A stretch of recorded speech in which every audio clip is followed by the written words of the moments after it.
También el presidente de la Unión Cívica Radical, el senador Ernesto Sanz. Senador, a usted también le pido con una mano en el corazón. ¿El Estado puede pagar el 82% móvil a los jubilados? Vamos a hacer una cosa.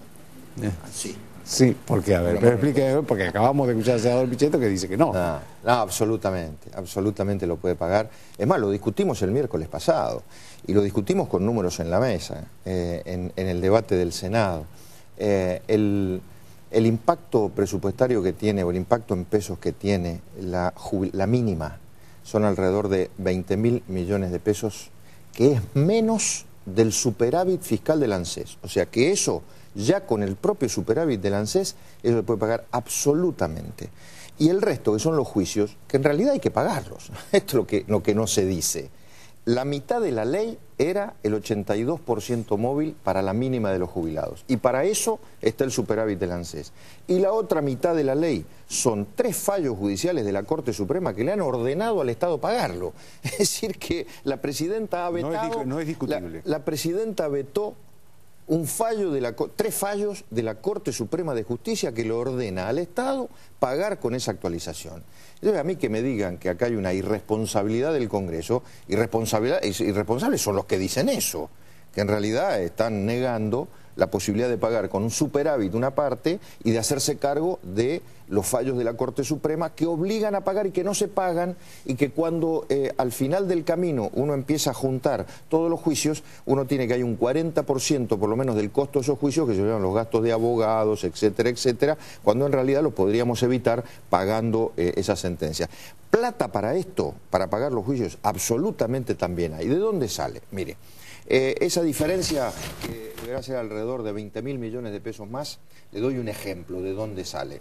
Este año el gobierno va a contar con 70.000 millones de pesos más de recaudación que no los incorporó al presupuesto porque siempre hace lo mismo, subestima la perspectiva de recaudación para luego, al año siguiente, cuando se recauda más, esa plata usarla discrecionalmente, sin pasar por el Congreso. Entonces, sobre 70.000 millones de pesos de recaudación de más, la ley del 82 le afectaba, o le podría afectar 20.000 millones nada más. Entonces estamos hablando absolutamente de que había recursos.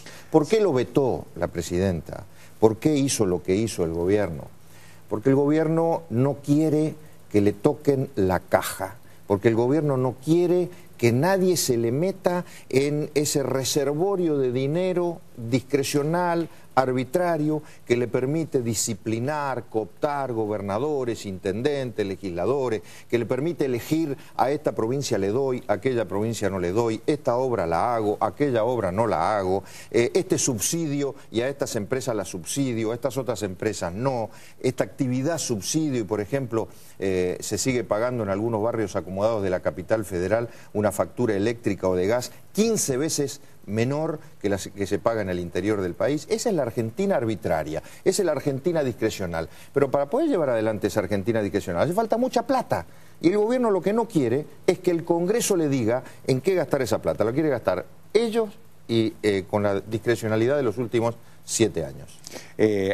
Hay 2 proyectos de la oposición, si bien no de radicales, o bueno, en un caso es casi radical, Margarita Stolbizer, el otro es el senador Giustiniani, convocando a una consulta popular. ¿Usted cree que es por el 82%? Yo elijo otro camino. La verdad, elijo otro camino. Mucho más sencillo, mucho más corto, mucho más actual. En un mes estamos discutiendo, en un mes no, en 15 días, en realidad ya la Cámara de Diputados lo está haciendo. Estamos discutiendo el presupuesto del año que viene. En el presupuesto del año que viene nosotros podemos volver a insistir en el 82 móvil e inclusive en las partidas presupuestarias determinar concretamente de dónde sale la plata. Yo prefiero ese camino. Hay personas del gobierno que dicen que el vicepresidente Julio Cobos tiene que renunciar. Cobos dice que él no va a renunciar. ¿Qué dice el presidente? Película vieja, ¿eh? Sí, película pero últimamente vieja, película gastada. Últimamente ya a esta altura el partido, esa es blanco y negro, ¿eh? Esa es una película blanco y negro y ya ni siquiera del canal Volver. Últimamente, con motivo del voto positivo, en este caso de Cobos, volvió a aparecer el tema. Lo dijo el jefe de gabinete, lo dijo Cobos. El gobierno ¿Qué opina el presidente del radicalismo? ¿Debe renunciar o no? No, para nada, no. No, en realidad, recién me quedé, cuando Pichetto recién decía que las alianzas están en crisis porque la gente va a votar a partidos con identidad y partidos con programa.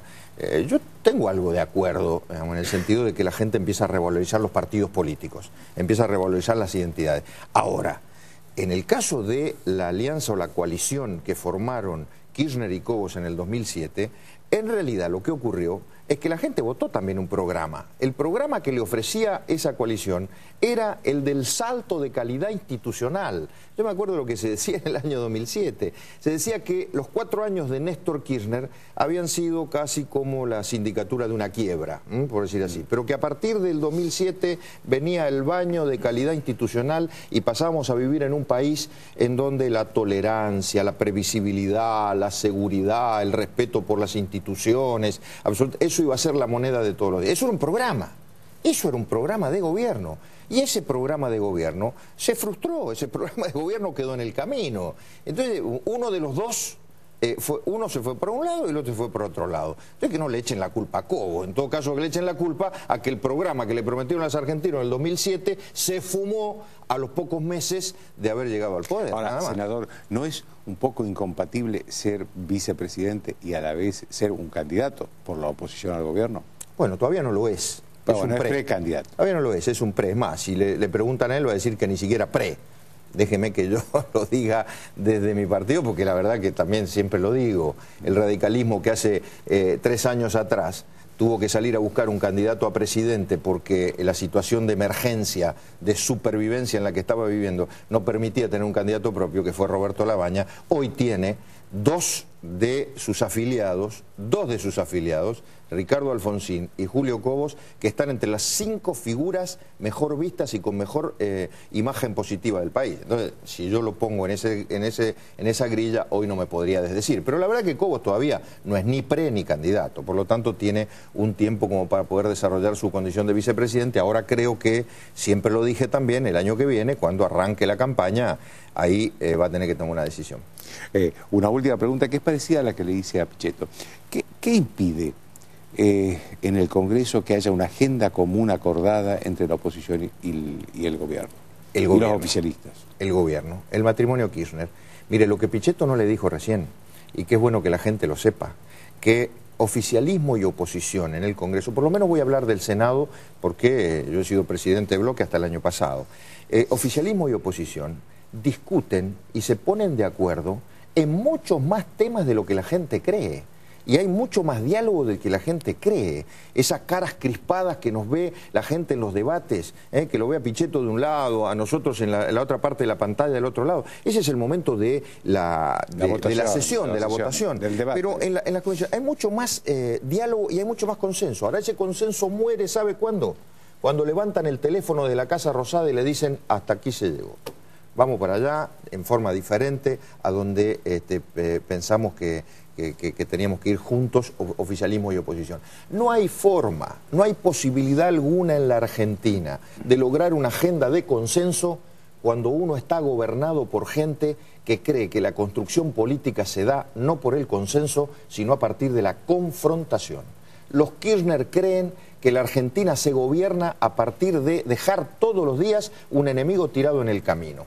Cuando no es la oposición, son los medios de comunicación, la Iglesia, la Corte Suprema, los empresarios, el Uruguay, cualquiera. Pero siempre hay algún enemigo para tirar en el camino. Con semejante patología, uno no puede tener una agenda de consenso, pero no solamente en el Congreso.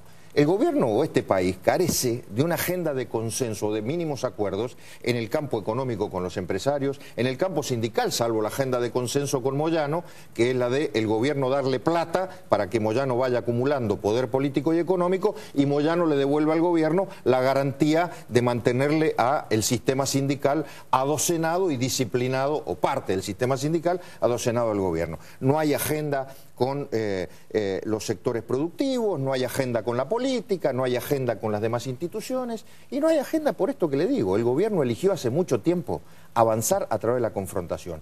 Por suerte se viene el final de ciclo porque un país en ningún lugar del mundo puede vivir todos los días con una agenda de confrontación. Le agradezco mucho, senador. No, gracias a usted. Una pausa.